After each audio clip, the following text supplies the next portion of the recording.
Me, Aries, Sun, Moon, Rising, and Venus, and welcome to your planetary movement tarot reading, where we're going to be discussing the first quarter moon happening in the sign of Cancer on the 15th of April, 2024. So let's get into it. Please take what resonates, leave the rest. I do invite you to use your own intuition, though, when you see the images on the card, hear the messages, to accentuate the messages for you, but do not force them to resonate. All right, we're going to start off with the tarot and then pull some oracle cards pertaining to this energy as well. All right, so Aries, let's get started. First quarter moon happening in the sign of Cancer. Let's see.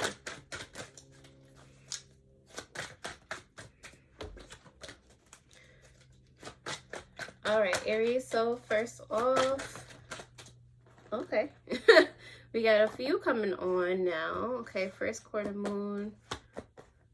On the bottom of the deck, we're going to start with your subconscious energy. So you have the 10 of Swords here. Something is ending, and it might not feel all that comfortable, all that light and fluffy. But at the same time, this is a necessary ending to get you to see something, a new perspective of something, to, really look at the emotions tied to this thing and realizing where you need to cut cords of things, cut people, situations, places, whatever it is out of your life so that you can be a conduit for better. You do have the 9 of Coins here coming up for you. So when I say for better, for real, it's for better, to be living a more content, abundant lifestyle, carefree lifestyle. Okay, there are necessary things that you need to go through, face, in order to get to this light space right here. Okay, you do have the 8 of Cups coming out for you as well, kind of, being very adjacent to the bottom of the deck energy,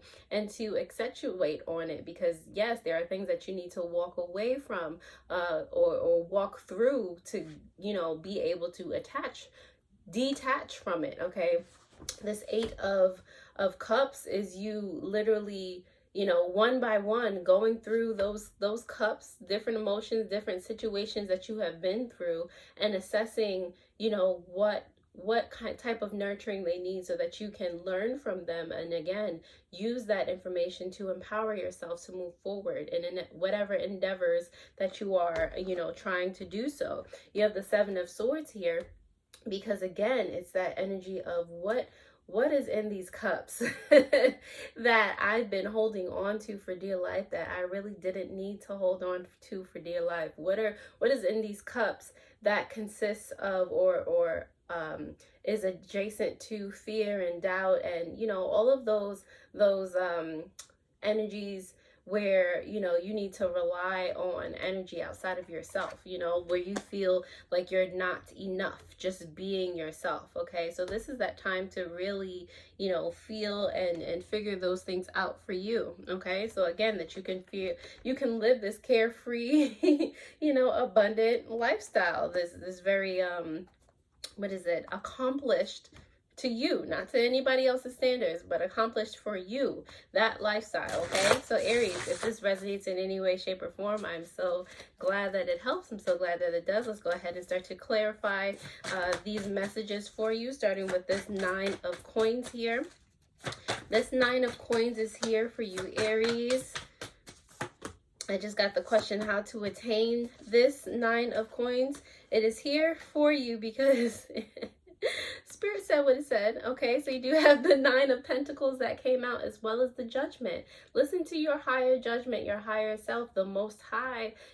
Put yourself in a situation where you are listening, where you are receptive, where you are taking the advice of your inspirations. All right, just you might have set out to do one thing one day, and in the middle of it you just have the inspiration to go do something completely different. Go do that thing. Okay, you never know. It's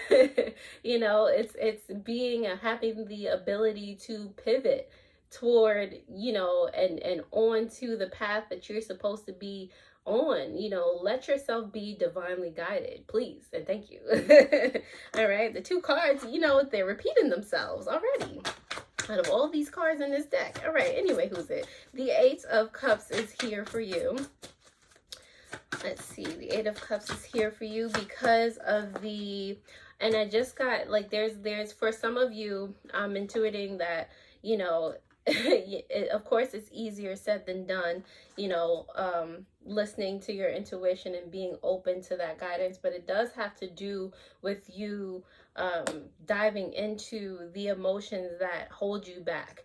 Okay, so if you feel as though something is coming up that is hurtful, or you know that you usually shy away from, it's coming up in the back of your head for a reason. So it's not always going to come up as inspiration, it's not always going to come up as, you know, something fun and exciting to do. There are things that you think about constantly in the back of your head, things that are lies, things that you just need to work through. So when they come up, write those things down, you know, start to put into process the fact that you're processing through those emotions. Okay, don't just, you know, shove them down or sweep them under the mental rug. Don't do that, you know. This Eight of Cups is here for you because of the Hierophant as well as the Page of Swords here in reverse. Okay, so it's like setting up new boundaries, sticking to new routines or new regimens for yourself with the Hierophant here, having faith that you actually walking through the fire that is your emotions. Like, yes, it is represented by water, but you know, especially if we're afraid of them or afraid to, you know, if there's fear and doubt attached to any of it, it's gonna feel more like fire. All right, so walking through that blaze and having faith that walking through that, you'll actually be untouched, you know, physically. There are things that will happen. Okay, you'll come out a different person, but you won't be harmed.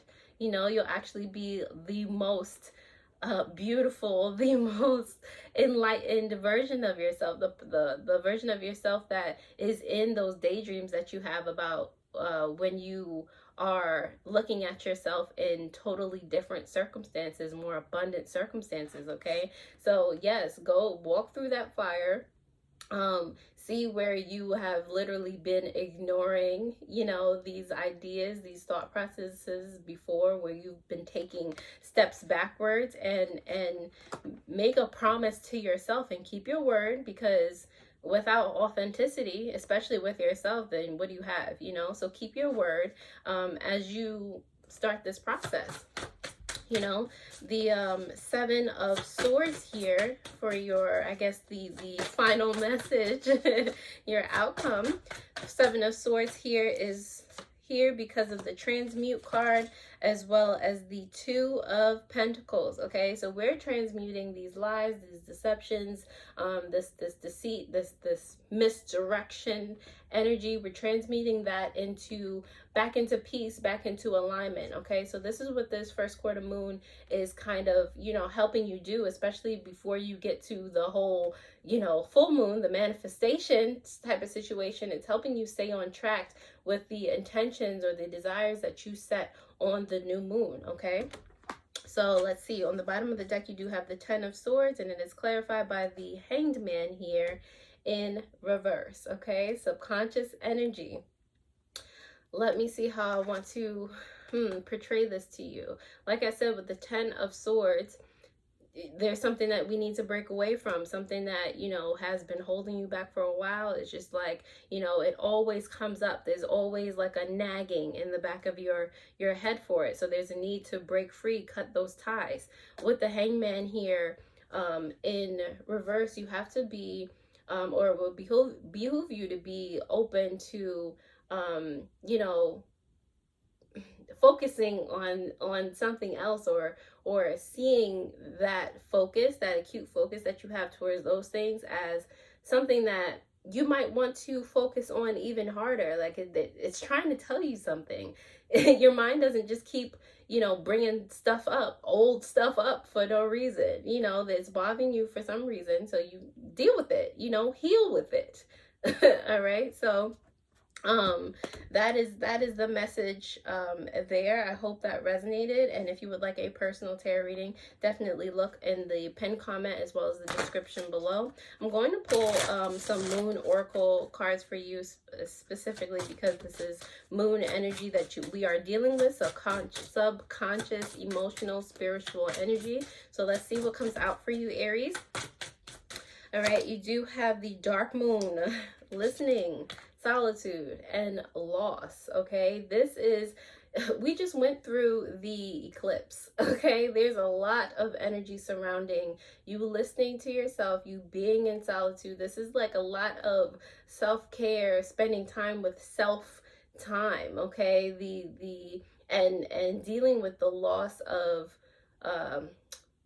you know, the things that you need to unlearn in order to be a conduit for better. Okay, so going through a lot of emotions, going through a lot of those things that you thought were right up until this point, and and you just going through your own personal transformation. Okay, on the bottom of the deck, your subconscious energy. Of course, after you do all that, which the oracle is basically summing up this whole reading, you have the grain moon here, which is about harvest, success, and abundance. Once you do all that, this is what you can expect.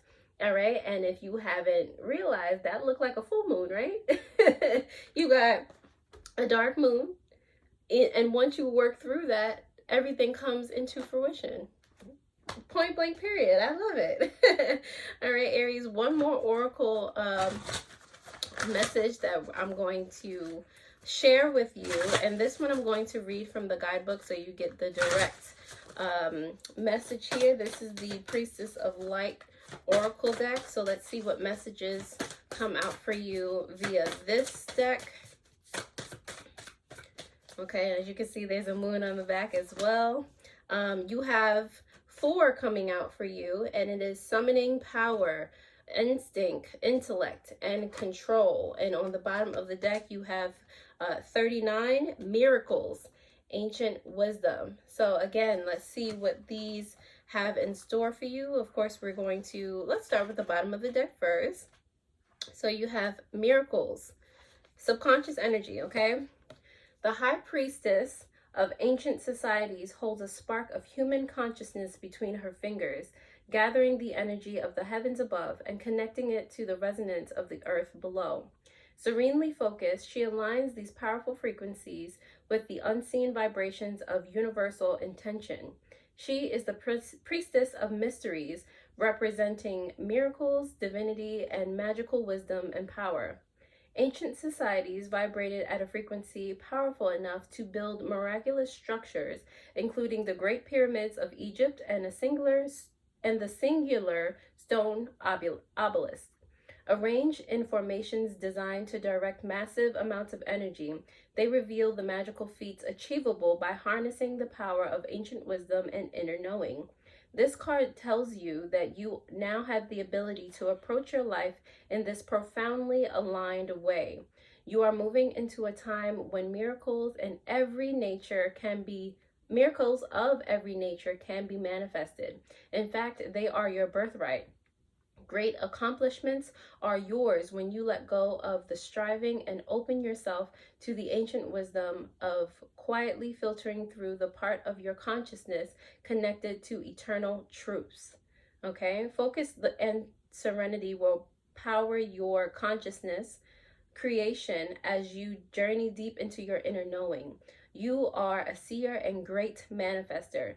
Your own ancient wisdom will unlock the door to life-changing miracles. The affirmation for this card is, I receive and accept the wisdom and power of the ancient societies. Truly exciting miracles are appearing in my life. Okay? Aries, last but not least, you have the card which is represented by 4, summoning power. Okay? This priestess of the night is summoning the power of the full moon and channeling it to the wild wolves beside her. She is calm and in control. The wolves stand at attention with the energy of quiet strength resonating from above. This card is telling you that you have far more power than you realize. There may be something in your life, perhaps a relationship or a recent challenge, that you have felt powerless to handle. If so, it's time to focus on your own intellect and instinct on the issue at hand. Then muster the courage to take the necessary action. It may almost be time to harness It may also be time to harness the unhealthy personal patterns that you have left unchecked. Indulgences and addictions might seem to have had the upper hand, but your wild impulses can absolutely be tamed. Remain peaceful but persistent in this noble pursuit of self-honoring and self-control. Be honest with your ability to prioritize your higher needs. When you summon the quiet yet powerful light of your soul, your intuitive strength becomes the central force in your own life and a resonant voice in the world. The affirmation for this card is, I am strong and self-directed. I bring my inner power to every area of my life. So Aries, I hope that helped and I hope it resonated. If it did and you like this video, I hope that you will, and I trust that you will hit that thumbs up button, also that notification bell so that you know when I post new videos just like this one. If you did, you can start with the Fortune Friday video that will pop up on the bottom of the screen. And other than that, I hope this helped and I'll see you guys next time. Alrighty, toodles.